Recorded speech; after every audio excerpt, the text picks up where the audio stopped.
فاتحہ.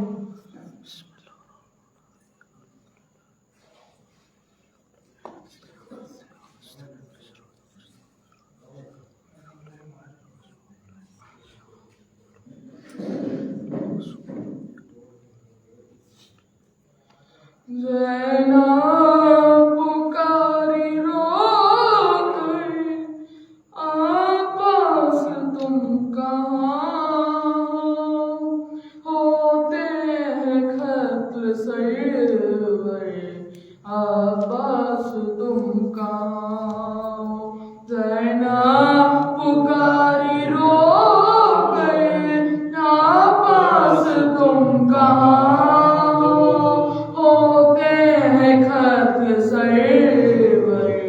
عباس تم کہاں سینے پہ زخم کھا کے نانا کے پاس پہنچے سینے پہ زخم کھا کے نانا کے پاس پہنچے ہم صورت پیغمبر عباس تم کہاں پکاری رو کر عباس تم کہاں ہوتے ہیں قتل سرور عباس تم کہاں بھائی اکیلا میت بیٹے کی لا رہے ہیں بھائی اکیلے میت بیٹے کی لا رہے دے دو سہارا کر عباس تم کہاں زینب پکاری رو کر عباس تم کہاں ہوتے ہیں قتل سرور عباس تم کہاں ویران کر کے جھولا اصغر گئے جنان کو ویران کر کے جھولا اصغر گئے جنان کو گردن پہ تیر کھا کر عباس جن کہاں پکاری رو عباس تم کہاں ہوتے ہیں قتل سرور عباس تم کہاں اصغر کی خبر سرور رن میں بنا رہے ہیں اصغر کی خبر سرور رن میں بنا رہے ہیں چہرے پہ خون مل کر عباس تم کہاں زینب پکاری رو کر عباس تم کہاں ہوتے ہیں قتل سرور عباس تم کہاں کیا ہو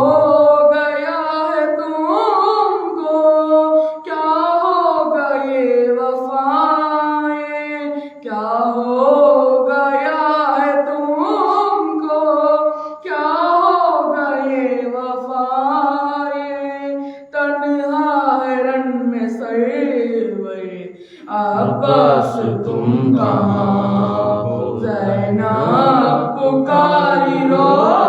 کر عباس تم کہاں ہوتے ہیں قتل سرور عباس تم کہاں غزالیے سکینہ ہے منتظر تمہاری غزالیے سکینہ ہے منتظر تمہاری پانی پلا دو آ کر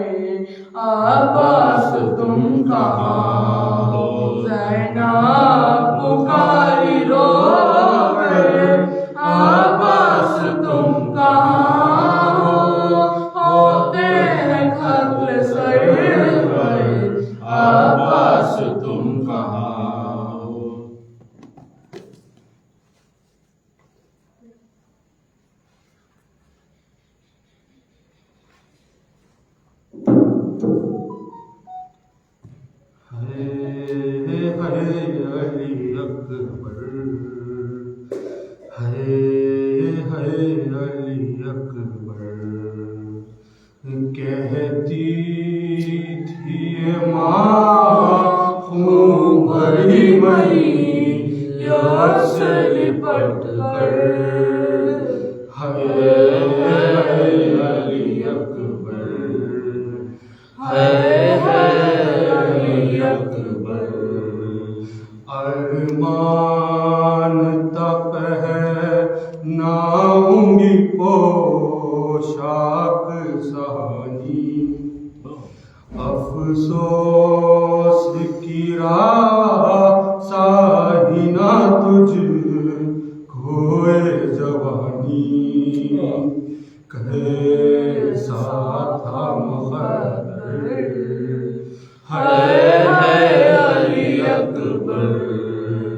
کہتی تھی ماں خون بھری میاں سے لپٹ کر ہے علی اکبر 18 برس پال کے پروان چڑھایا اور گیس والا ہے میرا خون میں نہایا قربان ہو مادر ہے علی اکبر کہتی تھی ماں خون بھری میاں سے لپٹ کر ہے علی اکبر ہے علی اکبر اتنا تو ذرا ٹھہرو تمہیں دھولا بنا لوں بس ایک جھلک شہر کی صبح کو دکھا دوں بے چین تھی خواہش ہے علی اکبر کہتی تھی ماں خون بھری میاں سے لپٹ کر ہے علی اکبر ماں تیری جدائی میں بھلا کیسے جیے گی مر جائے گی سغرا جو خبر تیری سنے گی اب کیا کروں دل پر ہے علی اکبر کہتی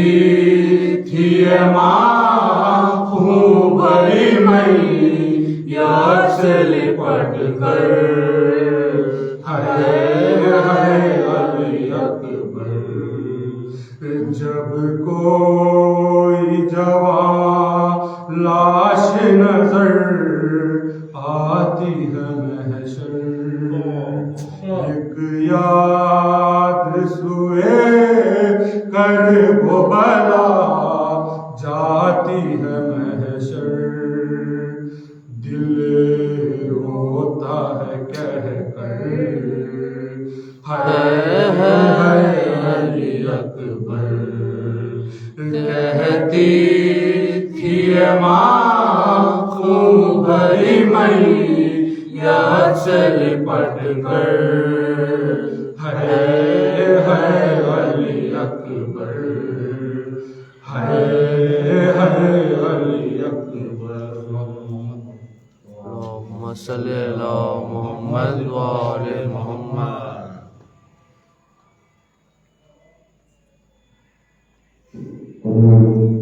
لاشیں کو اٹھا کر کے یہ کہنے لگے سرور لاشیں کو اٹھا کر کے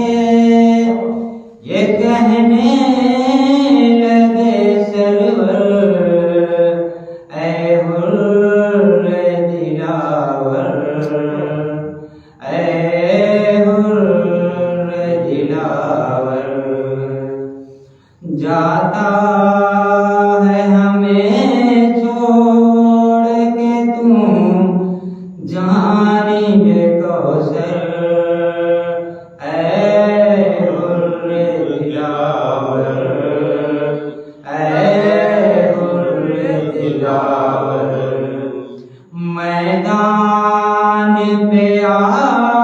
کر سرے اور زانوں پہ رکھا اور کہتے تھے آقا لپٹا ہے عجب حال میں کا اے ہوئے خنجر اے ہوئے دلاور اے ہوئے دلاور سر سے تیرے اہل حرم کرتے ہیں یہ ماتم ان کو ہے بہت غم تیرے لیے روتے ہیں میرے قاسم و اکبر اے حر دلاور اے حر دلاور پانی نہ پیا تو نے کی پیاسا ہی چلا ہے یہ دست بلا ہے تو مجھ پہ پیدا ہو گیا ہے ناصر و یاور اے حر دلاور اے حر دلاور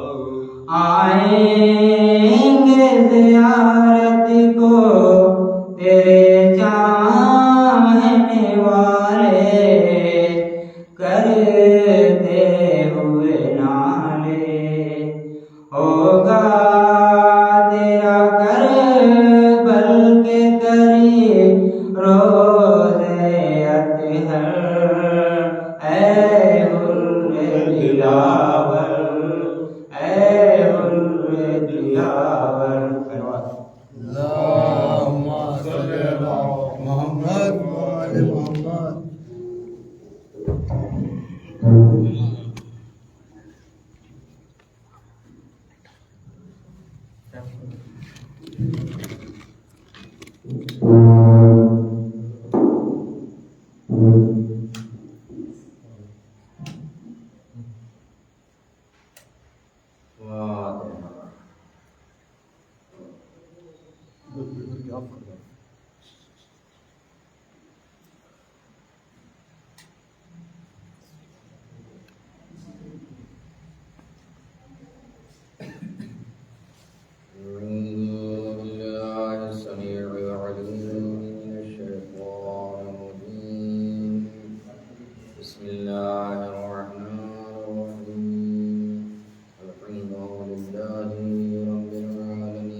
اللهم صل على محمد وآل محمد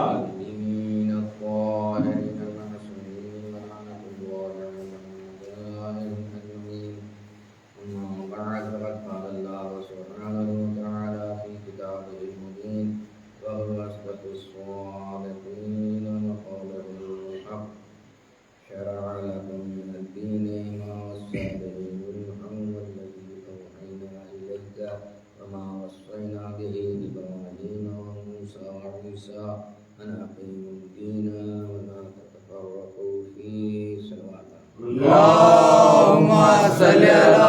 محمد وآل محمد.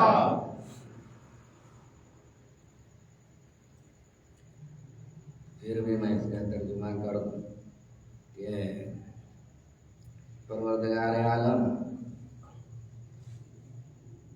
ہم کو مخاطب کر کے کہہ رہا ہے کہ دین کا تمہارے لیے بھی وہی طریقہ میں نے مقرر کیا ہے جس کا حکم نوح کو دیا ہے، اور اب اے محمد تم پر بذریعہ وہی طریقہ نازل کر، اور اس کا حکم تم سے پہلے ابراہیم، موسیٰ اور عیسیٰ کو دے چکا۔ اس ایک ہی آیت سے بات سمجھ میں آ رہی ہے کہ دین خدا ہمیشہ ایک رہا۔ یہ آپ لوگوں کو دلچسپی بات نہیں ہے، مگر میں چھیڑے ہوں اس کو تاکہ ہم اپنے آپ کو تو سمجھیں۔ لہذا میں کہتا ہوں کہ آدم علیہ السلام سے لے کر خاتم علیہ السلام تک دین ایک تھا اور ہے۔ البتہ عربی زبان میں اس کا نام الاسلام ہے، اس لیے کہ ہر دور میں زبان سب کی الگ الگ تھی رہی ہے، تو اس وقت بھائی تو اس کا نام اپنی زبان میں رکھے ہوں گے کوئی بھی، مگر دین ہمیشہ ایک رہا ہے، الگ نہیں رہا۔ اب جو کل تھے کتنے لوگ تو ہیں ہی نہیں، کیونکہ بارش ہو رہی ہے، کرنٹ بھی نہیں ہے۔ بہرحال تو میں کبھی کبھی سوچتا رہتا ہوں یہ تو ہے ذکر اللہ کا یا اللہ کے پیغمبروں کا۔ اگر امام علیہ السلام اگر آج آ جائے اور یہیں صاحب جگدیوی میں تشریف فرماؤ اور ان تک ہمیں پہنچنا بارش ہوگی تو ہم کیا کریں؟ گھر میں بیٹھ گئے۔ ذرا پڑھیے صلوات اللہم صلی علی محمد و آل محمد۔ تو دین پروردگار عالم کا ہمیشہ ایک رہا۔ آپ ذرا اس طرح سے پھر سوچئے کہ ساری کائنات کا پیدا کرنے والا ایک ہے، سب کو پوری زمین جہاں جہاں ہے، چاہے آبادی ہو یا نہ ہو، ہر جگہ اس کا فیضان رحمت ہے۔ جتنی اس کی مخلوقات ہیں وہ ان کو رزق پہنچا رہا ہے، رزق کا سامان پیدا کرتا ہے۔ تو جس میں انسانی کے لیے بھی اس نے انسان کی تمام جسمانی ضرورتوں کا بھی خیال رکھا اور ہر زمانے میں پیدا کرتا رہا۔ تو جو خدا انسان کے جسم کی سلامتی کے لیے اتنا انتظام کرے، کیا اس کی روح کی زندگی کے لیے کوئی انتظام نہیں کرے گا؟ کرے گا، اور جب کرے گا تو ہر دور میں وہ ایک ہی ہوگا، بدلے گا نہیں۔ اور عربی زبان میں اس کا نام ہوگا اسلام۔ تو نے کہا کہ آپ مطالعہ کیجیے یا سنتے رہیے تو معلوم ہوا بھائی کہ شریعتوں میں اتنا اختلاف ہے تو کیسے دین ایک ہو۔ میں نے وہاں کہا تھا وہاں کے مجلس میں کہ جب میں جو سمجھ رہا ہوں کہ اصول دین، فروع دین دونوں میں بھی کوئی خاص تبدیلی نہیں ہوئی، یعنی فروع دین میں بھی وہ صرف ظاہری تبدیلی ہے، اصلاً حقیقت ایک رہی، روح ایک رہی ہے۔ تو یہ اختلاف کیسے ہیں، اس کو سمجھنے کے لیے قسمیں بہت ساری کرنی پڑیں گی، مگر ایک قسم تو ابھی بتلاتا ہوں میں کہ پیروان مذاہب نے دین میں تحریف کر دی، یعنی اس کو بدلا۔ جو ان کے زمانے کے پیغمبر نے بتایا تھا خصوصاً فروعات میں، تو انہوں نے اس کو بدل دیا اور کچھ کا کچھ کر دیا۔ اختلاف کا ایک یہ ہے مسئلہ۔ دوسرے یہ کہ قرآن جب ہم پڑھتے ہیں تو معلوم ہوتا ہے کہ پروردگار عالم نے خود کہا، یعنی قرآن خود اعلان کر رہا کہ شریعت اور منہاج زندگی گزارنے کے طریقے اور عمل کے طریقے ہر دور میں بدلتے رہے، لہذا تم اس جھگڑے میں مت پڑنا۔ ان سے کہا اسلام لانے والوں سے تم کو ایسے جھگڑے اٹھانا نہیں ہے، تم کو ہر ایک پیغمبر پر ایمان رکھنا ہے، یہ کہنا ہے کہ یہ سچائی جہاں بھی آئی تھی ہم اس پر ایمان رکھتے ہیں۔ اب مسئلہ مان لیجیے قبلے کا جہاں آتا ہے، جب قرآن پڑھیں گے تو کئی جگہ کا بھائی قبلہ مطلب ہم سوچیں کہ بھائی صاحب دیکھو وہ تو ادھر جو ہے رکیے ہوئے یہ ادھر رکیے، تو اس کے سلسلے میں جو ہے اللہ نے کہا کہ لِكُلِّ وِجْهَةٌ هُوَ مُوَلِّيهَا، ہر ایک قوم کے لیے عبادت کا ایک سمت ہے، ایک جانب اور ایک سائڈ ہے، وہ اپنی عبادت کے وقت ادھر رخ کرتا ہے، لہذا تمہیں تعصب نہیں ہونا چاہیے۔ کہیں کہا کہ ہر ایک کے لیے ہم نے عبادت کا طریقہ الگ الگ رکھا ہے، یہ سب قرآن کریم کی باتیں۔ اور کہیں کہا کہ لیس البر، کہ نیکی یہ نہیں ہے کہ کوئی مشرق کی طرف جو ہے رک کر کے اپنی عبادت کر رہا ہے اور کوئی جو ہے مغرب کی طرف، یہ تو ہم نے کیا بھائی، چاہے ادھر کر رہا ہے یہ عبادت کر رہا ہے، کر کیا رہا ہے، ہونا کیا چاہیے، وہ اللہ واحد کی وہ عبادت کر رہا ہے، چاہے ادھر سمت ہے یا ادھر سمت ہے، جس کو آج قبلہ کے نام سے ہم یاد کرتے ہیں، چاہے ان کا قبلہ مشرق یعنی ایسٹ ہو یا کہ ان کا مغرب ہو۔ اب تم سمجھو کہ ادھر ہم کریں گے یا اعتراض کرنے بیٹھو تبھی نیکی ہے، تو یہ کوئی نیکی نہیں ہے، یہ ایسا جز نہیں ہے۔ نیکی یہ ہے کہ اللہ پر ایمان لاؤ، آخرت پر ایمان لاؤ، تمام انبیاء پر ایمان لاؤ، کتابوں پر ایمان اور یقین رکھو، اور اس کے بعد سوشل جو ہے ذمہ داریاں ہیں، مدنی یتیموں کی مدد ہے وغیرہ وغیرہ، ساری چیپٹر اسلام نے بیان کیا کہ قرآن یہ اعلان کر رہا تھا کہ دیکھو ان گروہ بندیوں کو ختم کرو، یہ گروہ بندیاں تمہاری اپنی بنائی ہوئی ہیں، یہ اللہ کی طرف سے نہیں ہے۔ مجھے دہرانا پڑے گا یہاں صاحب اکرم ان کے لیے بھی، اس لیے کہ خود مسلمانوں میں وہ چاہے شیعہ ہوں یا سنی ہوں، ایسا ماحول ہو گیا ہے کہ اگر کسی کو کوئی بات سمجھ میں آئے اور وہ بیچارہ بول دے یا لکھ دے تو فوراً اسلام سے خارج ہو جاتا ہے اور کفر کا اس کو فتویٰ دیا جاتا ہے۔ مثال دیتا ہوں، اگر سنا صاحب یہاں ٹیلی ویژن میں کہ ہنگامہ مچا رہا تھا ایک گروہ ہندوستانی کا کہ یہ کرسچن کالج میں اسکول میں بائبل پڑھائی جا رہی، یہاں کے بچے سمجھے انجیل پڑھائی جائے، اب انجیل پڑھائیں گے صاحب تب تو یہ گہرا ہمارے۔ اسی طرح مسلمان بیچارے، اگر کوئی مسلمان جو ہے گیتا پڑھ کے اسکول میں پڑھایا جا رہا ہے تو یہاں کفر کے فتوے لگ رہے ہیں نا، ایسا اچھا صاحب اگر کوئی جو ہے توریت انجیل پڑھ لے تو صاحب کفر کے فتوے ہیں، اس نے تو توریت پڑھ لیا، اس نے تو انجیل پڑھ لیا، یعنی اتنا کمزور ہمارا ایمان ہے جیسے مکڑی کا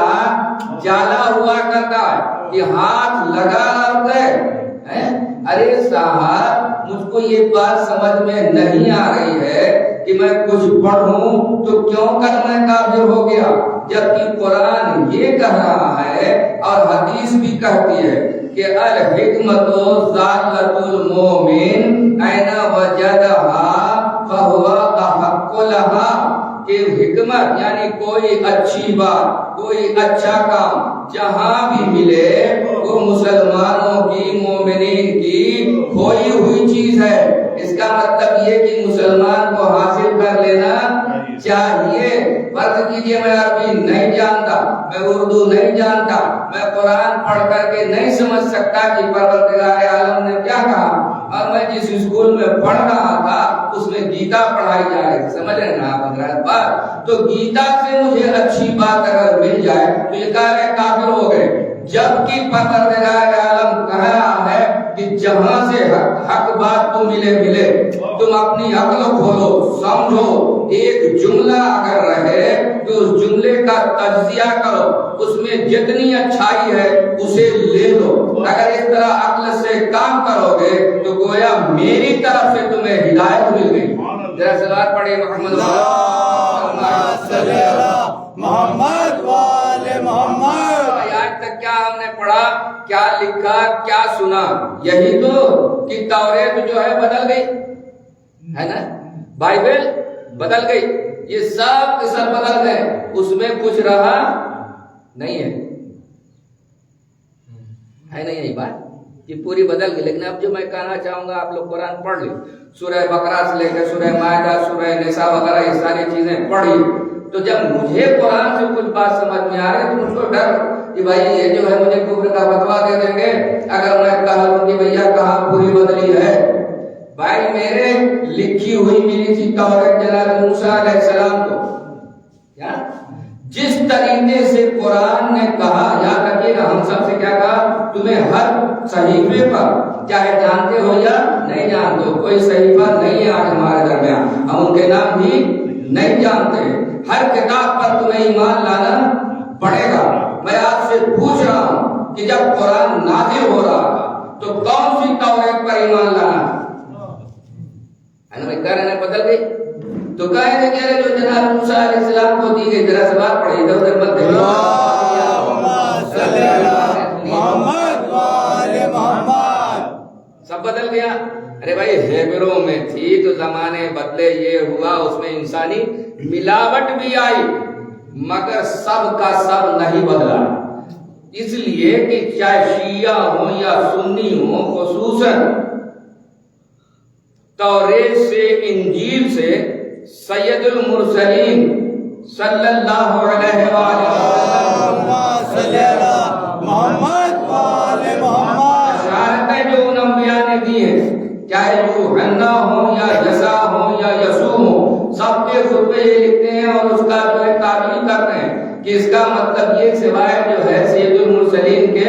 اور کسی پر یہ بات ثابت نہیں آتی، یعنی یہ کرنا چاہ رہے ہیں کہ سید المرسلین کے سلسلے میں صرف بشارت ہے، مگر قرآن کہہ رہا ہے لو انہم اقاموا التوراۃ والانجیل، یہاں سے آیت شروع ہوتی ہے کہ یہودی اور عیسائی دونوں نے جو الگ الگ اپنی یہودیت اور عیسائیت بنا رکھا ہے، اگر یہ توریت کو اور انجیل پر عمل کریں تو اللہ کی طرف سے رحمت و برکت کی بارش ہوگی۔ تو سب کیا سمجھ میں آ رہی ہے بات بھائی؟ اس کا مطلب یہ ہوا نا کہ اصول و فروع میں لاکھ ترجمہ ہوا، لاکھ تفسیریں لکھی گئی، مگر ابھی باقی تھا۔ اگر اس میں نہیں ہوتا تو اللہ کیوں کہہ رہا ہے کہ بھائی اس لیے کہ جو ہے تم جو توریت پہ عمل نہیں کر رہے ہو، یہودیت تم نے انجام دی ہے، تم جو ہے انجیل پہ عمل نہیں کر رہے ہو، کرو۔ یہ کیوں کہہ رہا تھا پروردگار عالم؟ اس لیے کہ اعلان کر رہے تھے قالت الیہود لیست النصارى علی شیء وقالت النصارى لیست الیہود علی شیء، یہودی کہتے تھے یہ مسیحی یعنی کرسچن جو ہے نا، ارے ان کا ایمان کچھ نہیں، عقیدہ کچھ بھی نہیں، سب بیکار۔ وہ عیسائی کہتے تھے تمہارے پاس کچھ نہیں، تم سب بیکار۔ دونوں نے الگ کیا تھا، اسی جواب میں کہا کہ واقعاً تمہارے پاس کچھ نہیں، یار واقعاً تمہارے پاس کچھ نہیں ہے، اگر توریت پہ عمل کرو تب ہوگا بھی۔ بھائی اس کا مطلب یہ ہوا کہ پوری توریت بدلی، اس کے علاوہ کچھ بات سمجھ میں آ رہی ہے؟ بدلی نہیں تھی، اس وقت بھی موجود تھی۔ ایسا نہیں ہے کہ قرآن میں کہا کہ جیسے قرآن ہدایت و نور ہے ویسی توریت بھی ہدایت و نور ہے، ویسی انجیل بھی ہدایت و نور ہے، بس اتنا فرق تھا کہ اصل زبان، آج کی زبان میں کہنا میں انگلش نہیں جانتا، کہ ورڈ آف گاڈ نہیں رہا، اس میں انسانی تفسیریں تھی۔ ہم مسلمانوں نے کیا یہ ہے کہ متن قرآن الگ ہے، فٹ نوٹ یا تفسیر الگ ہے، سبجیکٹ ہے نا، یہ دونوں ہم نے الگ الگ رکھا ہے کہ تفسیر الگ ہے، متن قرآن الگ ہے۔ اگر قرآن میں بھی ہم نے ترجمہ کیا تو وہ الگ ہے، اور یا فٹ نوٹ لکھا تو وہ الگ ہے۔ توریت انجیل والوں نے کیا، یہ ایسا زمانہ تھا کہ بھیا ایکچوئل لینگویج ان کی چلی گئی، اب جن کو یاد تھا دوسری زبان میں ٹرانسفر کرنا ہے، ٹرانسفر میں یقیناً ہو سکتا ہے کچھ غلطی ہوئی ہو، اس میں اپنی تفسیر اور تعویلیں ملائی، مگر اصول دین اور فروع دین دونوں میں سے ساری چیزیں ختم نہیں ہوئی تھی۔ اگر ختم ہو گئی ہوتی تو پروردگار عالم کبھی نہیں کہتا کہ اگر یہ توریت اور انجیل پر دونوں عمل کریں تو ہم رحمت کی بارش برسا دیں گے۔ جیسے ہم مسلمانوں سے کہے کہ قرآن پہ تم عمل کرو گے تو ہم رحمت کی بارش برسائیں گے، یہ پانی مت سمجھیے گا۔ تو اگر میں پوچھوں کہ بھائی انہوں نے چھوڑ دیا تھا، بھائی توریت پہ عمل نہیں کیا، ہم کہیں کہ ہم تو قرآن پہ عمل کر رہے ہیں، کون سا عمل کر رہے ہیں؟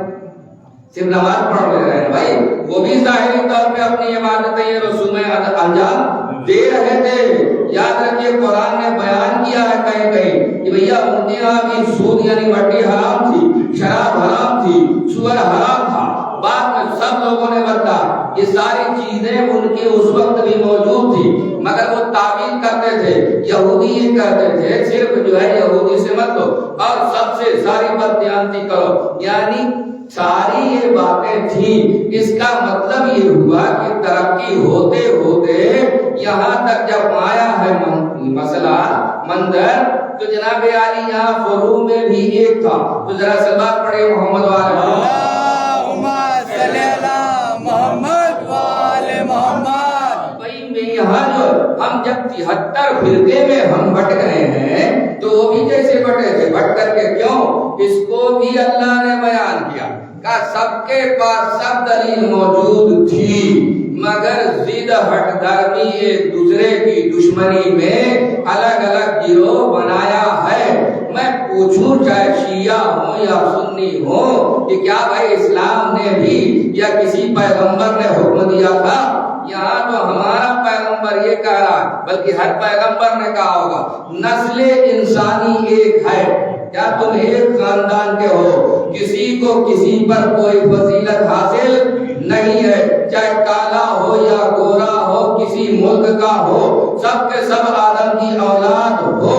اور سب تک اللہ کا ایک دین آیا تھا، عبادت کے طریقے الگ تھے۔ آپ قرآن پڑھیں تو آپ کو ملے گا، متن ایک آیت ملتی ہے یذکرون اللہ قیاما وقعودا وعلی جنوبہم وَيَتَفَكَّرُونَ فِي خَلْقِ السَّمَاوَاتِ وَالْأَرْضِ۔ اس کا مطلب یہ کچھ مومنین کی چاہے اس زمانے کے ہوں یا گزشتہ زمانے کے رہے ہوں، ان کی تعریف ہو رہی ہے کہ ہر وقت یہ ذکر خدا میں مشغول ہیں، یعنی اللہ کا ذکر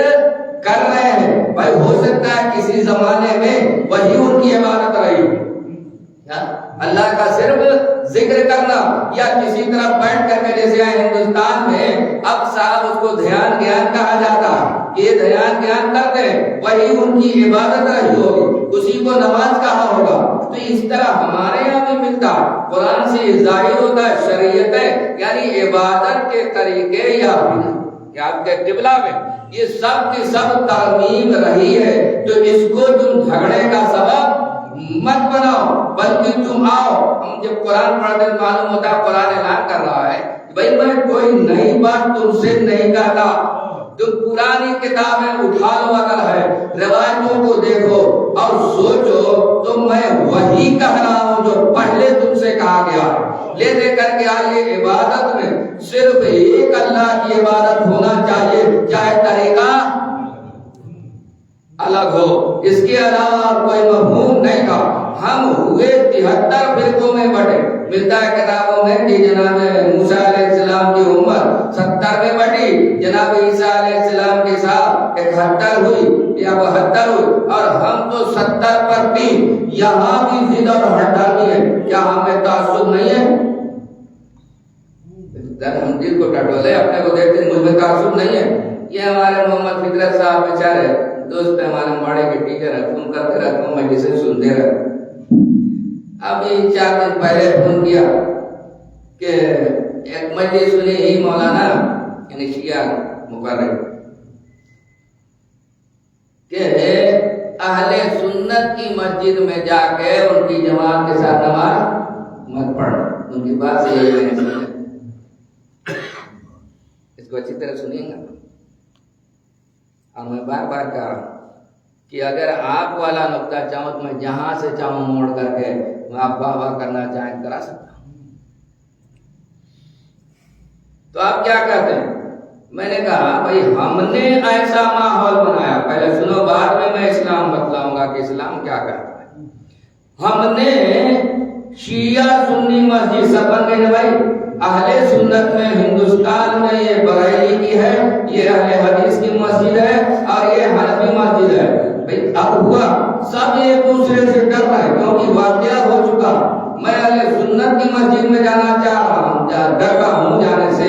کہ بھیا کہیں جاؤں تو ابھی جا کر کے نماز پڑھو چاہے جماعت میں ان کے ساتھ شامل ہو کر کے تو ابھی اس کو مار کر کے نکالیں گے, مسجد دھلیں گے. میں نے کہا تبلیغی جماعت جو کہتے ہیں کہ ہم جو حنفی فقہ پہ عمل کر رہے ہیں, بریلی بھی وہی کر رہے ہیں, تبلیغی جماعت والے بھی ہیں, دیوبندی بھی وہی کر رہے ہیں. تو میں نے کہا کتنے واقعات ہو گئے ہیں کہ وہ بریلی مسجد میں چلے گئے ہیں تو ان کو نکال کر کے مسجد دھلی گئی ہے. میں نے کہا کہ احمد تیجانی یہ واقعہ پڑھا تھا, وہ جناب عالی مصر کی واقعہ بتلا رہے تھے کہ ہمیں تعصب کتنا ہو گیا, کیا یہ قرآن ہے, قرآن پہ ہم عمل کر رہے ہیں. تو جناب عالی کہہ رہے ہیں چونکہ وہ مالکی تھے, مالکی حضرات ہاتھ کھول کر کے نماز پڑھتے ہیں, جماعت میں جا کر کے شامل ہو گئے کہ نماز ختم ہو کر کے کتنے غصہ کر کے ہماری مسجد میں کیوں آئے. میں نے کہا ابھی چند سال ہو گئے, میں تو اب جاتا نہیں, ورنہ آپ کے کرشنا گری میں چوک کی مسجد میں ہنگامہ تھا. اس لیے کہ ایک صاحب نے کہا بھائی کیسے آ گئے جو اہل حدیث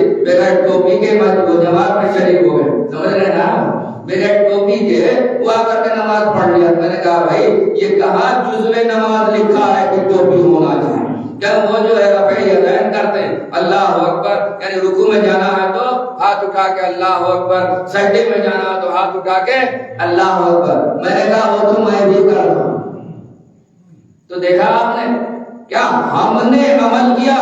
اب سوال یہاں جو ہے قرات اور اس کا اختلاف کا نہیں ہے, سوال تو میرے ذہن میں پیدا ہونا چاہیے کہ کیا رسول اللہ نے کسی عبادت کا اتنا طریقہ بتایا تھا ظاہری. چلیے چھوڑے تو اس کو بعد میں نے بتایا. میں نے کہا اس تعصب کو ختم کر دو,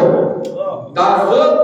نہیں رہنا چاہیے, ڈر خوف پہلے نکالو. جب یہ ڈر خوف ختم ہو جائے تو مجھ سے پوچھتے ہو تب میں اسلام بتلاتا ہوں. اسلام یہ کہہ رہا ہے کہ کسی مسجد میں تم جاؤ, وہاں نماز جماعت ہو رہی ہے, کیسا امام ہے اس سے مطلب نہیں ہے, وہ کس فقہ پہ عمل کرنے والا ہے اس سے مطلب نہیں ہے. تم جماعت میں شریک ہو کر اپنی نماز پڑھو, سمجھ رہے ہیں, اپنی نماز تم اپنے آپ پڑھو. اس لیے کہ اسلام کہتا ہے کہ وہاں جماعت ہو, تم یہاں تنہا نماز مت پڑھو, یہ جماعت کی مخالفت ہوگی. تو کہتے ہیں جب جہالت آہستہ آہستہ ختم ہو رہی, میں نے کہا کہ جہالت ختم کر گئی تو انشاءاللہ سب ہو جائے گا. آپ آئیے, ہماری جماعت ہو گئی ہو تو آپ آ کر کے کھڑے ہو کے اپنی طرح پڑھیے, ہم کوئی اعتراض نہیں کریں گے. ہم نے اللہ کا گھر بانٹا ہے, خیریت ہوئی کہ اللہ کا گھر جو اصلے ہے خانہ کعبہ,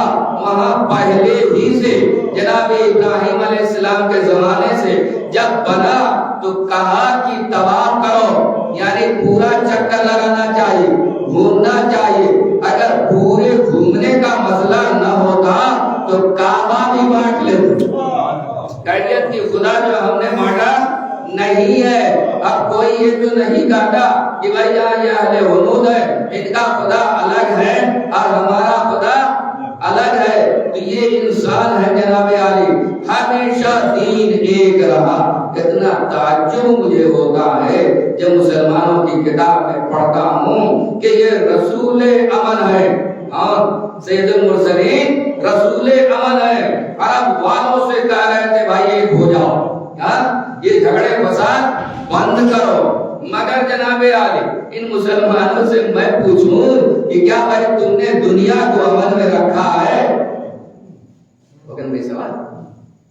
دنیا میں تم نے بدامنی پھیلائی ہے اور یہ اسلام نہیں ہے جہاد کے نام پر. تو سلوات پڑھے محمد والے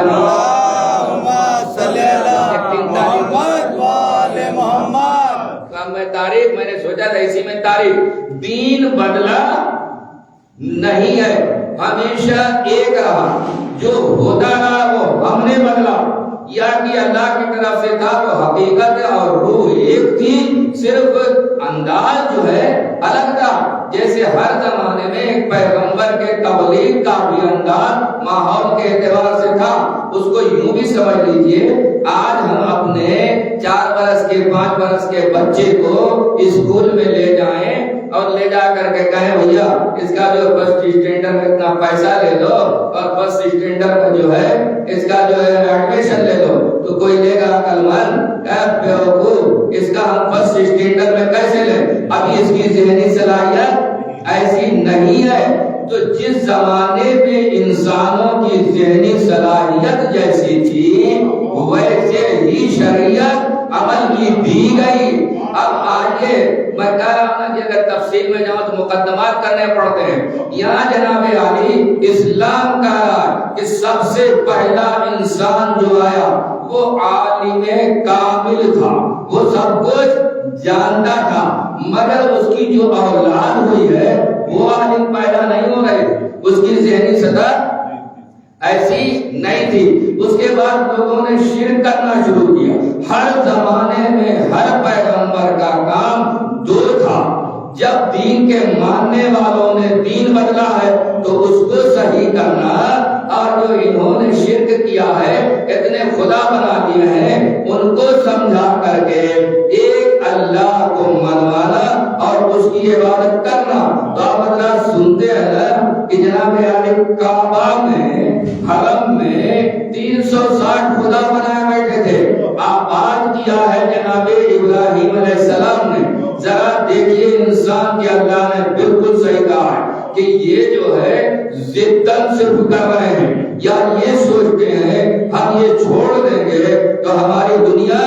چلی جائے گی. اس کے لیے سنا ہوا واقعہ میں عرض کرتا ہوں. پورے اسماعیلی عرب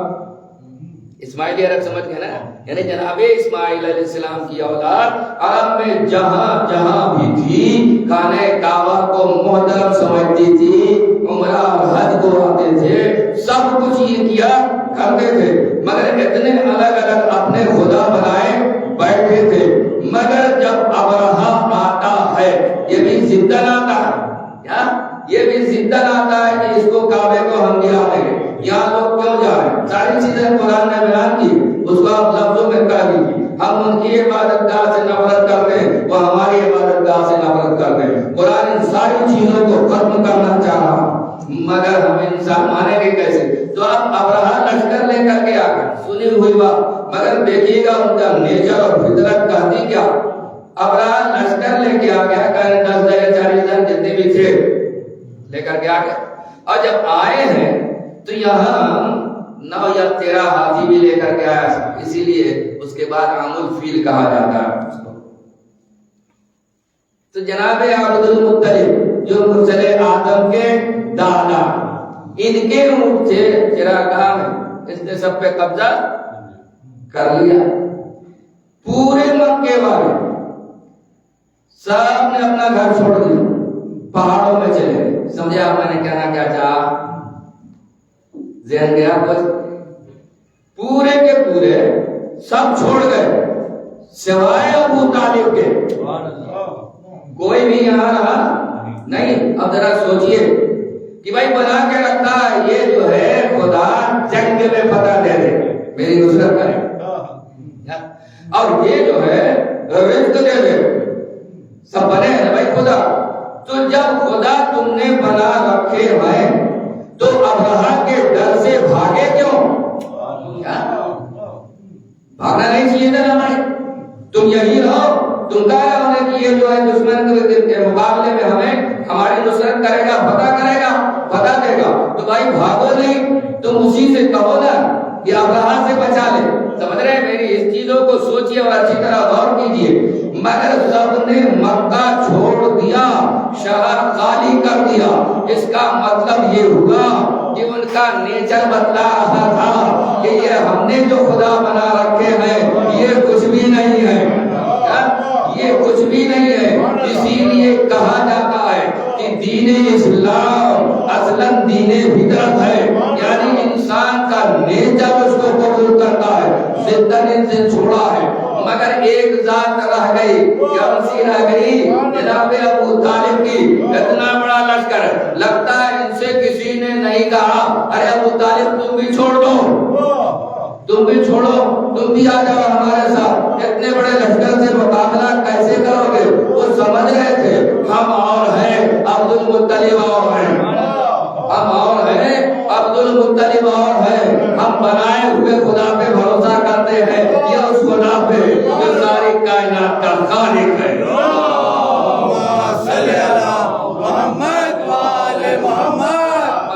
جو ہے اعتبار کرتے ہیں، لہذا جناب علی امتیاز سے بات نہیں، اتنا موقع نہیں رہتا، جو آپ سنتے رہتے ہیں کہ ابرہہ کے پاس یہ ہیں۔ پہلے تو ابرہہ نے نہیں سوچا بھائی سردار بتا آ رہا ہے، ایک سردار یہ بھی ہے، عزت سے بٹھایا اور پوچھا، سمجھ رہا تھا کہ اب یہ مجھ سے جو ہے منت سماجت کریں گے کہ بھائی آپ جو ہے اس پہ حملہ مت کرو، ہماری عبادت گاہ کو مت کھاؤ، ویران مت کرو۔ مگر یہاں سب کچھ الٹا ہو گیا، وہ حیران رہ گیا، کیوں آئے آپ، کیا چاہتے ہیں آپ؟ کہا ہے میں نے سنا میرے اونٹ یہاں سے چراگاہ میں تیرے لشکر والوں نے انہیں پکڑ لیا، ضبط کر لیا، تو میں ان اونٹوں کے سلسلے میں آیا، میرا اونٹ واپس کر دو۔ اب یہ حیران ہو گیا کہ بھیا یہ اونٹ لے گیا، کہا اے سرکار اعلیٰ میں تو سمجھ رہا تھا کہ اپنے عبادت خانے کے سلسلے میں سفارش کرو گے، تو انہوں نے کہا یہ نہیں کہا کہ مان اللہ 360 ہم نے بنا کے رکھے ہیں، یہ نہیں کہا اس گھر کا ایک مالک ہے، میں اس گھر کا مالک نہیں ہوں، انا رب الابل، میں اونٹوں کا مالک ہوں، اونٹ باندھنے آیا ہوں، گھر کا مالک اور ہے، وہ اپنا گھر جا کے بچا۔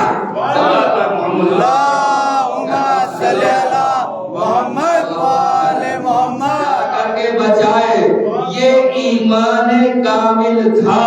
تو مکہ نہیں چھوڑا، اتنے بڑے لشکر سے آپ ملا لیجئے جناب علی ان کی پوری اولاد کو کہ اگر 10,000 40,000 کا لشکر ہو تو یہ تو لشکر تلوار بھی نہیں اٹھائے ہیں، مگر کوئی خوف نہیں ہے، بھاگے نہیں ہے، تو ان کا پوتا علی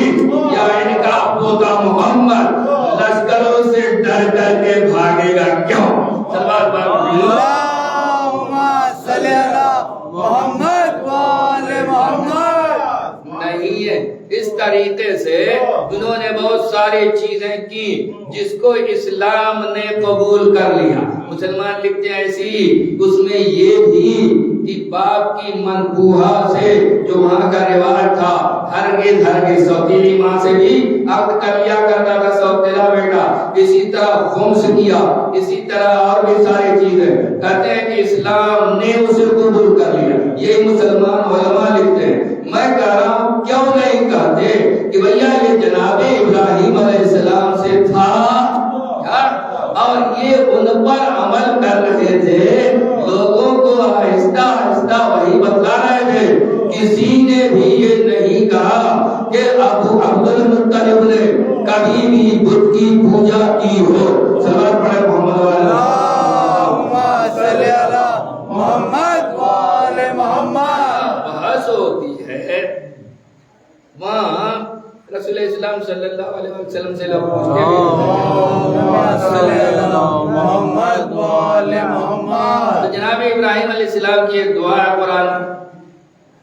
وَجْنُبْنِي وَبَنِيَّ أَن نَعْبُدَ الْأَصْنَامَ، پروردگارا مجھے اور میری اولاد کو بتوں کی پرستش سے بچا دے۔ ابھی تو وہاں کچھ ہے نہیں، ابھی تو کعبہ آپ جو ہے بنا رہے ہیں، بن گیا، ابھی کچھ نہیں ہے، مگر اور تو چاروں طرف ہے نا بھائی، جہاں کے تھے جناب ابراہیم علیہ السلام وہاں بھی پورے دن پورا شہر ایک ستارے سے لے کے چاند تک سبھی کی جو پوجا ہو رہی ہے۔ تو ایک جملہ سنا ہوگا آپ حضرات نے کہ رسول اسلام نے کہا ہے کہ میں اپنے جد امجد جناب ابراہیم کی دعا، کسی نے پوچھا کہ آپ کیسی دعا، اس دعا کا کیا مطلب؟ کعبہ بناتے ہوئے قرآن نے بتایا کہ آپ دعا کر رہے ہیں پروردگار ان میں یعنی جناب اسماعیل کی نسل میں ایک پیغمبر بھیج، لیکن اس کو سنیے، جب پوچھا گیا یا جناب ابراہیم علیہ السلام کی دعا کیسے ہے تو باقاعدہ ایک تفصیل بتائی، کہا کہ جب پروردگار عالم نے اعلان کیا انی جاعلک للناس اماما، یا ابراہیم میں تمہیں لوگوں کا امام بنا دیا میں نے امام، جو ہی کہا تو ان کو یہ مرتبہ یعنی جناب ابراہیم علیہ السلام کو امامت کا مرتبہ بہت عظیم لگا، تو فوراً دعا کی ومن ذریتی، پروردگارا میری ذریت میں بھی امام بنانا، تو اللہ نے کہا جو ظالم ہوں یعنی جو بت کے پوجا کرنے والے ہوں چاہے ایک بار بھی آپ بت کے سامنے جھکے ہوں گے یا دل سے بھی کچھ کو کچھ دینے والا لینے والا سمجھے ہوں گے، اس کو یہ عہدہ نہیں دوں گا۔ جب یہ کہا ہے تب جناب ابراہیم علیہ السلام نے فوراً دعا کر دیا پروردگارا مجھے میری اولاد کو بت کی پرست کس سے بچا، قسم سے آپ ملا نہیں سکے۔ سوال پڑھتے محمد اللہم صلی علی محمد و آل محمد، یعنی یہ محمد اس کو بھی نہیں دوں گا جو چاہے ظاہراً جا کر کے رکوع و سجدہ نہیں کرتا ہو کے سامنے، لیکن دل میں وہ مانتا ہو کہ یہ بھی کچھ دے دے گا یا کوئی نقصان پہنچا دے گا، تو ایسے ظالم کو یہ خدا نہیں ملے گا، اولاد کے لیے کانا بھی ملے گا مگر ظالم کو نہیں۔ کس کو؟ جو دل میں سوچے کہ یہ کچھ دے دے یا کچھ نقصان پہنچا دے گا، بس فوراً ہی دعا کر دیا پروردگارا مجھے اور میری اولاد کو بت کی پرستی سے بچا دے، اور پروردگار عالم نے مجھے بھی بچا لیا علی کو بھی بچا لیا۔ اللہم صلی علی محمد و آل محمد، دونوں کو بھی بچایا۔ تو میں اصلا نہیں سوچ رہا تھا کہ ہم بھی اپنے غریبانوں میں ذرا ہاتھ جھانک کر کے دیکھیں، ہم دوسرے اوپر صرف الزام نہ لگائیں کہ انہوں نے دین بدلا ہے، ہم نے بدلا یا نہیں بدلا، ہم نے کیا نہیں کیا۔ بھئی آج عاشق رسول ہے مسلمان بچائے، توحید رسالت ماں صلی اللہ علیہ وآلہ وسلم، کیا کیا یہاں ابھی ہنگامے ہو رہے ہیں تو رسول اللہ کی توحید کیوں ہوئی؟ کیوں کوئی بولنے والا ملا؟ اس لیے کہ ہم نے اپنی کتابوں میں لکھا، ہماری کتابوں سے انہوں نے دیکھا، کہیں اور سے نہیں۔ اور اس کے بعد ہوا کیا؟ بھئی اب تو یہاں حکومت ہے ہندوستان کی، اب پوچھا جا رہا ہے مسلمان، یہ دیوبند کے مسلمان ہیں، یہی جو ہے دارالعلماء، یہ دارالندوا ہے مدرسہ بہت بڑا، اور یہ جو ہے علی گڑھ کے مسلمان۔ اب ایک مسلمان پگڑی لگا ہے، وہ دوسرا بول رہا، ان کے مخالف بول رہا، ان کے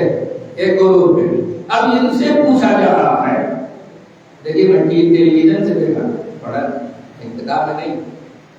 کیا صاحب گستاخ رسول کی سزا سر سے سر قلم کرنا ہے؟ تو یہ جواب دے رہے، یار سر تو چھوڑو، ایک انگلی بھی کاٹا نہیں کر۔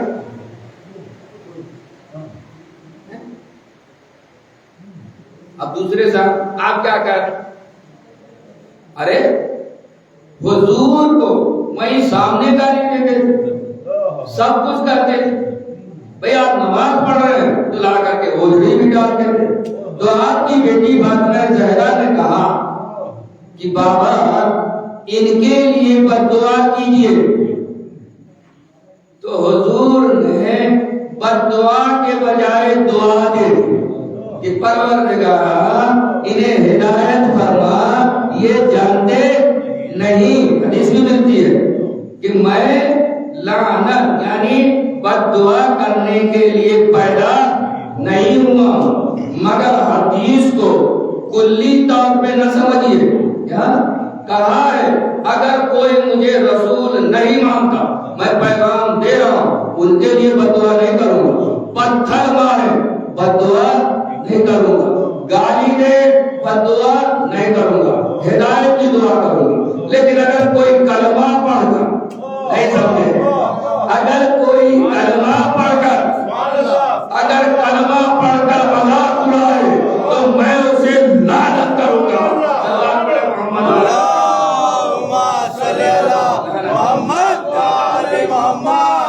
کلی طور پہ نہیں سمجھیں گے، آپ تاریخ اٹھا کر کے دیکھ لیجیے، ام المومنین عائشہ کے ذریعے سے بھی ملتا ہے، کسی موقع پہ مروان نے کچھ کہا تو کہا کہ رسول نے تم پر لعنت کی ہے، تم پر بھی پڑھی کیونکہ تمہارے باپ پہ لعنت کی تھی، اور جب باپ پہ لعنت تھی تو تم ان کی ظلم میں تھے، لہذا رسول کی لعنت تم پر بھی پڑھی۔ تو جب تک کافر ہو، جب تک مشرک ہو، مجھے گالیاں دو، مجھے پتھر مارو، دیوانہ کہو، اللہ سے ہدایت کی دعا مانگو، لیکن جب کلمہ پڑھو جاہل ظاہر اب مذاق اڑاؤ گے تو لعنت کروں گا۔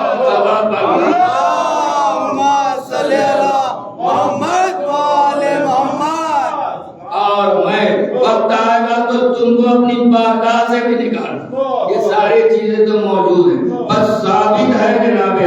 کرے مسلمان کہ جو کچھ بھی ہو جائے رسول کو کوئی کہے ہونا بھی چاہیے، کہنے والا کون ہے بھائی؟ وہ تو ہم میں سے نہیں نہ ہے، اس نے کلمہ پڑھا نہیں ہے، ہماری کتابوں کو پڑھا اس نے جس انداز میں بھی کہا، تو چلو اس کو بھی سمجھایا جائے گا، ماحول میں فتنہ وبا نہیں کیا جائے گا، امر بالمعروف کی جائے گی۔ تو اب یہ مسلمان بتلائے کہ آج تک 1400 برس کی تاریخ جو کتابوں میں موجود ہے، آج تک اس کو مسلمان کیوں کر رہے ہیں؟ جو بیٹھ کر تخت پہ کہہ رہا تھا، شعر پڑھ رہا تھا کہ لعبت بنو ہاشم ما جاء خبر ولا وحی النظر، یزید کے یہ قصیدے ہیں، اس کے یزید کے کہ بنو ہاشم نے کھیل کھیلا تھا دین کا، کہ نہ کوئی وحی آئی اور نہ ہی کوئی خبر آئی، اتنا کفر کا اعلان ہے۔ اور کتنے مان رہے بھائی؟ اس کو کیوں نہیں کہتے؟ اب تک تم حسین کی طرف کیوں نہیں آئے؟ اب تک حسین کی طرف کیوں نہیں آئے کہ یہ دین مٹا رہا تھا، حسین بچا ہے، حسین سے بیعت مانگی جائے۔ اس بیعت کا مطلب کیا تھا؟ کیا تھا معلوم ہے؟ کہ دیکھو حسین جو کچھ بھی کرے حکومت یا جو کچھ بھی کرے اس کی فوج، کچھ بولنا نہیں۔ امام کہے کہ میں امر بالمعروف کروں گا، نہیں انل منکر کروں گا۔ دوسرے لفظ میں حکومت کہہ رہی تھی کہ حکومت جو کر رہی ہے اس کے راز کو فاش مت کرو، لوگوں کو مت سمجھاؤ، ان کی عقلوں پہ جو پردے پڑے ہیں پڑے رہنے دو، یہ نماز پڑھیں گے، لمبی داڑیاں رکھیں گے اور ہم یہاں دنیا کے مزے لٹیں گے، ان پر ہم حکومت کریں گے۔ مگر امام حسین علیہ السلام امام ہیں، امام کا فریضہ ہے کہ کسی حالت میں بھی خاموش نہ رہے۔ میں نے کہا تھا بہت سے سوالات کتابوں میں ملتے ہیں ہمارے، پھر ان جوانوں کے لیے بتلا دوں کیا امام حسین سلام جب جانتے تھے کہ یہ اتنی بڑی اتنا بڑا جو ہے لشکر ہے، کیوں آئے کربلا میں؟ کربلا میں آئی کیوں نہ؟ میں نے کہا تھا کہ بلایا تھا کیا کہہ کے کہ ہم محتاج ہدایت ہیں، ہم کو ہدایت چاہیے، نماز پڑھتے تھے، روزہ رکھتے تھے، ہدایت چاہیے۔ امام آئے، لیکن حسینیت کیا ہے؟ حسینیت اسلام ہے، الاسلام کیا؟ حسینیت قرآن کی زبان میں الاسلام ہے، اور الاسلام کیا بتلاتا ہے ہم حر کا لشکر ملا ہے. سب سنتے ہیں نا؟ اسلام دیکھیے گا، حر کا لشکر ملا. معلوم ہے کہ یہ یزید کا لشکر، یزید کی سرونٹ ہے، مگر دیکھا ہے کہ یہ پیاسے ہیں سب کے ساتھ، ان کے پاس پانی نہیں تھا.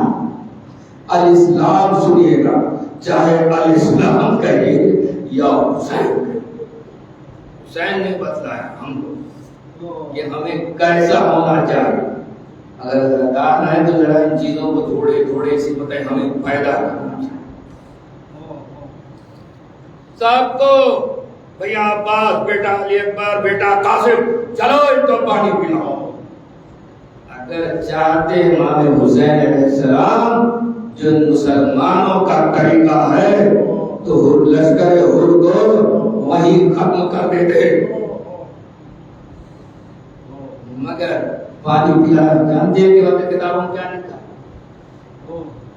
پیاس سے حال یہ تھا کہ مشق کا دھاگا کھول کر کسی کو بھائی چلو لگا دو تو ہاتھ کانپ رہے تھے ان میں. اس طریقے سے امام نے سب کو پانی پلا. لفظ بدل، اپنے دشمنوں کو امام نے زندہ کر دیا. نہ بھی اگر پانی امام نہ پلاتے، جنگ نہ کرتے تو حال یہ تھا کہ مرے گا، ان کے گھوڑے بھی مر. صرف انسانوں نہیں، گھوڑوں کو بھی پانی پلا کے بتلایا مسلمانوں کو کہ اسلام ہے کیا. حسین سے سیکھو. یہ دشمن پر بھی پانی ان کے پاس ہوتا ہے تو یہ پلا دیتے ہیں، یہ بھی نہیں سوچتے کہ کل یہ پانی ختم ہو جائے گا تو ہم پیاسے رہیں گے. حسین نے پانی ہی پلا دیا. اور جب رخصت اس منزل سے ہونا چاہے تو ملتا ہے کہ حر نے امام حسین علیہ السلام کے گھوڑے کی لگام پکڑ لی. کہا میں آپ کو ادھر ادھر کہیں جانے نہیں دوں گا، مجھے حکم ہے میں آپ کو ساتھ لے کر کے چلو. امام نے ایک جملہ کہا، یہاں سے حر کو بھی سمجھا جا سکتا ہے. کہا یہ حر تیری ماں تیرے ماتم میں بیٹھے ہے، کمانڈر ہے، وہیں کا نوکر ہے، مگر سمجھیے گا حر. کہا آپ فرزند رسول ہیں، آپ کی ماں کا مرتبہ اتنا ہے، آپ جو جی چاہے کر لیں مجھے، میں تو کچھ نہیں کر سکتا.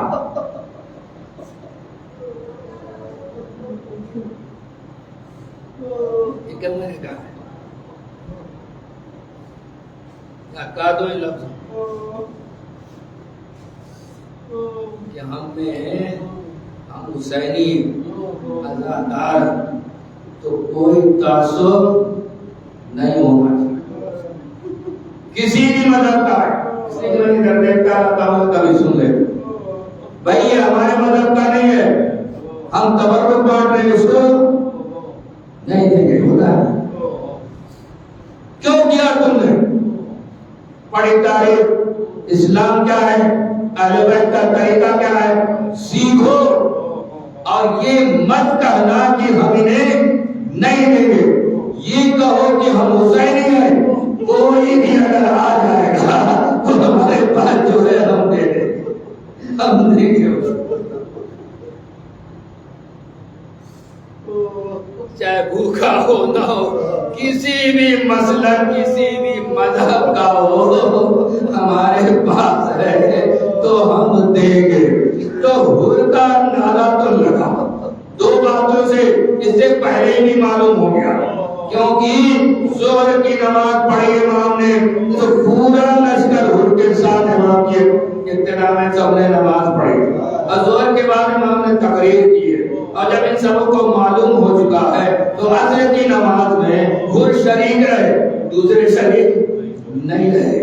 حر پہلے ہی یہ سوچ رہے، شاید اپنے دل میں یہ سوچتے رہے ہو آخر میں نے کیوں ان کی نوکری قبول کی ہے، یا ہو سکتا ہے انہوں نے یہ سوچا کہ اچھا چلو ہو سکتا ہے میں ہی کوئی سلوک کا راستہ نکال لوں، ہے نا، یہ ساری باتیں ہو سکتی ہے، کربلا میں آ گئے، لیکن دن گزرتے سلوک کی کوششیں امام نے کی، جب حر نے دیکھا کہ نہیں اب کوئی موقع نہیں، کہا شب عاشور بھی امام نے پیسرے صاحب کو بلایا، ساری باتیں مدعا بیعت کے علاوہ ہر طرح سے میں تیار، بیعت نہیں، حسین بیعت نہیں کرے گا، بتلاؤ تو اس کا ایک الگ واقعہ، مگر اس کے بعد حر کا عالم کیا ہے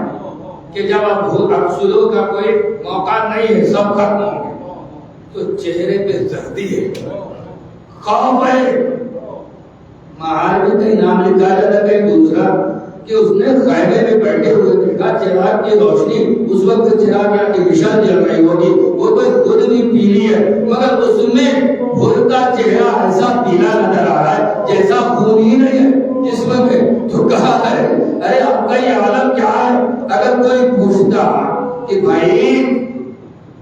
کوفہ اور عراق میں یا بصرہ تک سب سے بہادر کون ہے تو حر کا نام لیا جاتا، تو یہ خوف کیوں ہے، ڈر کیوں ہے؟ حسین کے پاس ہے ہی کیا، لشکر کہاں ہے، کتنی دیر جنگ کرے، اب اس سے کہیں تو کیا کرے، کہا میں جنگ سے نہیں ڈرا، جنگ سے نہیں ڈرتا، میں اس وقت اپنے آپ کو جنت اور جہنم کے بیچ میں پا، اب یہ فیصلہ کرنا مجھے ہے کہ میں جہنم لوں یا میں جنت لے لوں۔ ہمارے ابن سعد کو بھی یہ موقع ملا تھا، ابن زیاد کی، اس نے فیصلہ کر لیا تھا جہنم کا، مگر حر نے کہا کر کے اس کو تو ہٹا دیا، کھانا بھی نہیں کھایا، کہا نہیں کھانے کی خواہش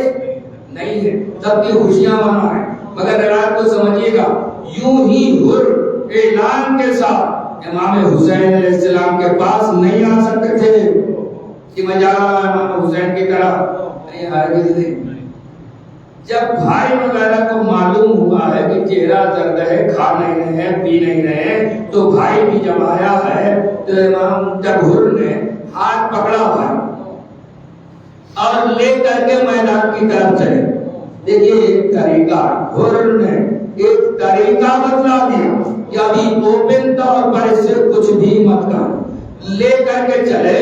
جب کچھ دور چلے خیمہ امام حسین سلام طرف ادھر ہی لے کے جائے، بھائی طرف ادھر کہاں جا رہے ہیں ادھر کہاں جا رہے ہیں، ارے ہاں چلو تو بھائی، جب کچھ آوازیں آنے لگیں تو کہا بھائی یہ بتلاؤ یہ آواز کیسی ہے، کہا حسین اور اصحاب حسین کی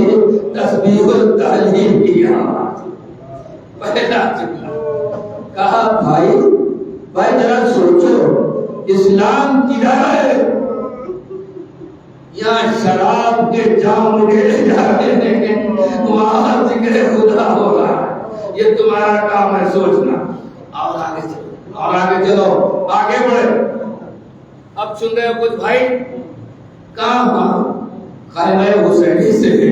یہ بچوں کی الگ کی صدا آ رہی،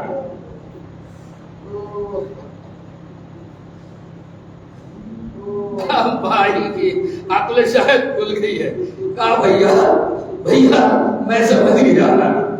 اب میں سمجھ گیا آپ کہنا کیا چاہ رہے، سمجھ گئے، میں سمجھ گیا، میں بھی آپ کے ساتھ ہوں۔ جب دونوں طرف سے سب بندی ہوئی ہے تو حر بھی سوار ہو کر گھوڑے پر آگے بڑھے، آہستہ آہستہ گھوڑے کو بڑھا رہے ہیں، بعد میں بھائی بھی چلا ہے، بیٹا بھی چلا ہے، غلام بھی چلا ہے، یہ سب کے سب جا رہے ہیں، جنہوں نے سمجھا ہے یہ جنگ کے لیے جا رہے ہیں۔ جب یہ سب دور نکل گئے اور تیز چلا گھوڑا بڑھایا تب انہوں نے سمجھا کہ حر ہمارے ہاتھ سے گئے، مگر حر نے یہ کیا کیا؟ بیان کے مطابق گھوڑے سے اتر پڑے، بیٹے سے کہا بیٹا مال نکالا، ذرا آپ کو باتیں کرتا ہوں۔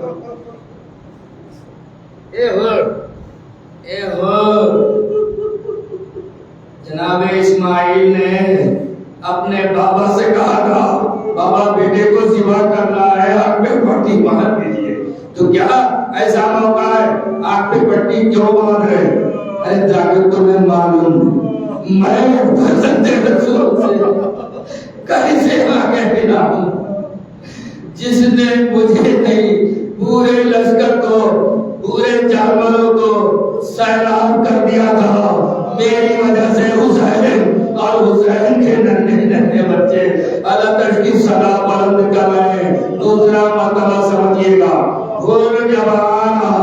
اب ادھر جب سمجھے ماں یہاں ادھر کوئی آ رہا جنگ کے لیے نہیں آ رہا ہے، تو کہا بھیا پاس آگے بڑھو، علی اکبر آگے بڑھو، مہمان ہے مہمان کی عزت کرو، استقبال کرو، سلام رد سلام ہوا، حر نے آتے ہی کہا مولا مجھے اجازت دیجیے میں جنگ میں بیٹھا ہوں۔ امام نے کہا حر جب تو دشمن کی حیثیت سے ملے تھے تو حسین کے پاس پانی تھا، مگر جب دوست بن کے آئے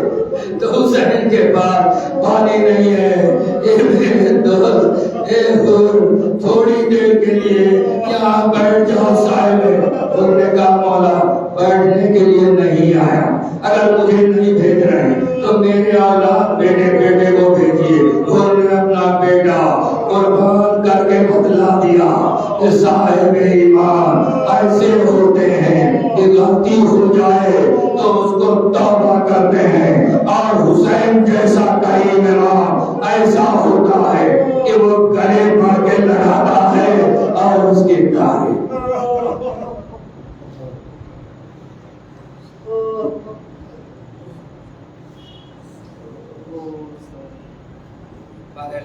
محمد علیہ السلام بار بار روز یہ دعا کہ ہمیں دین اسلام سمجھنے کی توفیق عطا فرمائے اور ہمیں سیرت اہل بیت پہ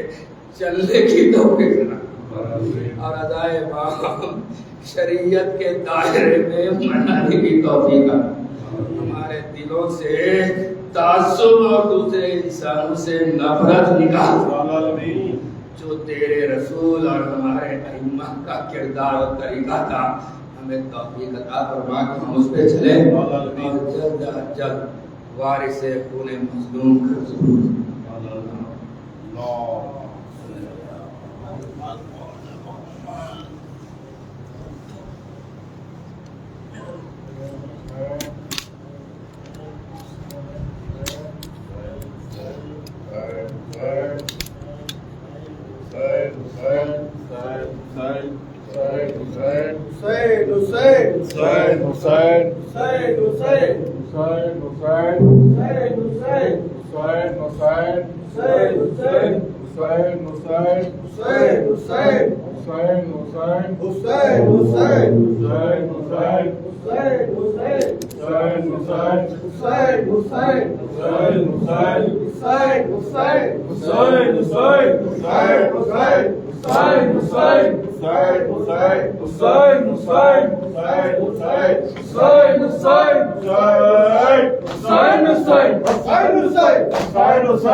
کہتی تھی زینب ہائے حسینہ ہو گئی برباد بہنا کربلا میں، کہتی تھی زینب ہائے حسینہ کربلا کچھ نہ دیا کر کو اذیت کے سوا، میرے دامن میں بچا کیا ہے مصیبت کے سوا، کربلا تجھ سے ملا کیا ہے قیامت کے سوا، کربلا تجھ سے ملا کیا ہے قیامت کے سوا، کہتی تھی زینب ہائے حسینہ آئے حسینہ ہو گئی برباد بہنا کربلا میں کہتی تھی زینب آئے حسینہ میرے بھائی پہ چلے تیر ہزاروں پہ ہم چپ رہی کربلا ہو تیرا ہے ہم پہ ستم چپ رہی کربلا ہو تیرا ہے ہم پہ ستم کہتی تھی زینب آئے حسینہ کہتی تھی زینب آئے حسینہ ہو گئی برباد بہنا کربلا میں کہتی تھی زینب آئے حسینہ میرا 18 برس کا اکبر کھا گئی اس کو بھی یہ کربلا تیری یہ نظر میں نے دیکھا ہے اسی لال کا بچی میں جگر میں نے دیکھا ہے اسی لال کا بچی میں جگر کہتی تھی زینب آئے حسینہ کہتی تھی زینب آئے حسینہ ہو گئی برباد بہنا کربلا میں کہتی تھی زینب آئے حسینہ میرے عباس پہ کیا گزرے تو کیسے بس کہ ایک بندے میں 2 بازو قلم ہو کے گرے اس کے مرنے سے محروم بات چادر سے اس کے مرنے سے محروم بات چادر سے کہتی تھی زینب آئے حسینہ کہتی تھی زینب آئے حسینہ ہو گئی برباد بہنا کربلا میں کہتی تھی زینب آئے حسینہ بھائی 18 بندوں کے کوئی نہ رہا اب تو تنہائی میری دیتی ہے مجھ کو پرسا کیا بھرا خطہ میرا کر دیا مجھ کو تنہا کیا بھرا خطہ میرا کر دیا مجھ کو تنہا کہتی تھی زینب آئے حسینہ کہتی تھی زینب آئے حسینہ ہو گئی برباد بہنا کربلا میں کہتی تھی زینب آئے حسینہ میں قضا کری ہوا جنگل میں سینکڑوں زخم کلے چیپے لگے ایک پل میں اگ پانی نے لگا یہ میرے آنچل میں اگ پانی نے لگا یہ میرے آنچل میں کہتی تھی زینب آئے حسینہ کہتی تھی زینب آئے حسینہ ہو گئی برباد بہنا کربلا میں کہتی تھی زینب آئے حسینہ میرے اللہ نے مجھے چھوڑ جانا ہے کوئی بھی اپنا نہیں شیر بھی گہرانا ہے تیری خوشنودی میں ہنسی میں میرا جانا ہے تیری خوشنودی میں ہنسی میں میرا جانا ہے کہتی تھی زینب آئے حسینہ کہتی تھی زینب آئے حسینہ ہو گئی برباد بہنا کربلا میں کہتی تھی زینب آئے حسینہ حسین حسین حسین حسین حسین حسین حسین حسین قید خانے میں سکینہ مر گئی قید خانے میں سکینہ مر گئی قید خانے میں سکینہ مر گئی داستہ اپنی رقم مر گئی قید خانے میں سکینہ مر گئی قید خانے میں سکینہ مر گئی جب سے بچھڑی باپ سے روتی رہی جب سے بچھڑی باپ سے روتی رہی سسکیاں زندان میں رہتی رہی سب کے دامن آنسوؤں سے بھر گئی قید خانے میں سکینہ مر گئی قید خانے میں سکینہ مر گئی چھڑکیاں آتی رہی ہے چمر کی، چھڑکیاں آتی رہی ہے چمر کی، آگ معصومہ کے دامن میں لگی، رات کی تاریکیوں سے ٹل گئی، قید خانے میں سکینہ مر گئی، قید خانے میں سکینہ مر گئی، اپنے بابا کی بہت تھی لاڈلی، اپنے بابا کی بہت تھی لاڈلی، جب سے بچھڑی تھی بہت فریاد کی، باپ کو دیتی سزا ڈر گئی، قید خانے میں سکینہ مر گئی، قید خانے میں سکینہ مر گئی، ظلم کی یہ انتہا تھی جو ہوئی، ظلم کی یہ انتہا تھی جو ہوئی، لاڈلی شبیر کی کہتی رہی، قید خان کے دین کی خاطر رہی، قید خانے میں سکینہ مر گئی، قید خانے میں سکینہ مر گئی، دشت میں بابا کا سر جب مل گیا،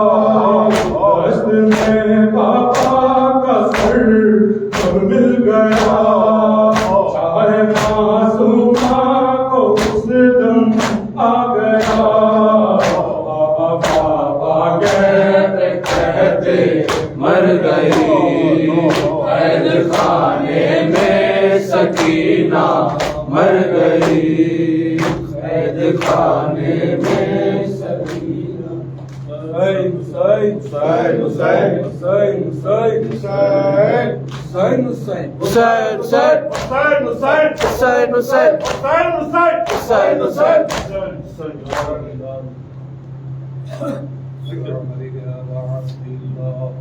السلام علیکم یا ابن رسول اللہ، السلام علیکم یا ابن امیر المؤمنین وابن سید المرسلین، السلام علیکم یا ابن فاطمہ الزہرا سیدۃ نساء العالمین، السلام علیکم یا ابن خدیجۃ الکبریٰ ام المؤمنین ورحمۃ اللہ وبرکاتہ، السلام علیکم یا مولا ابن مولا، السلام علیکم یا غریب الغرباء، السلام علیکم یا معین الضعفاء والفقراء، السلام علیکم یا شمس الشموس یا عنیس النفوس ایھا المدفون بعرض النفوس، السلام علیکم یا ابا الحسن علی بن موسیٰ ایھا الرضا، وفی جسمی لک الفدا ورحمۃ اللہ وبرکاتہ، السلام علیکم یا آقا یا صاحب العصر والزمان، السلام علیکم یا خلیفۃ الرحمن، السلام علیکم یا شریک القرآن، السلام علیکم یا مظہر الایمان، السلام علیکم یا امام الانس والجان، عجل اللہ تعالی فرجک وسهل اللہ تعالی مخرجک وظہورک، السلام علیکم یا ابا الفضل العباس یا ابن امیر المؤمنین وقاسم ابن الحسن ومسلم ابن عقیل وخانی ابن عروہ وحبیب ابن مظاہر ودر الشہید ریاعی، السلام علیکم یا سادات موالیہ جمیعا شہداء کربلا ورحمۃ اللہ وبرکاتہ۔ اللہم صلی علی محمد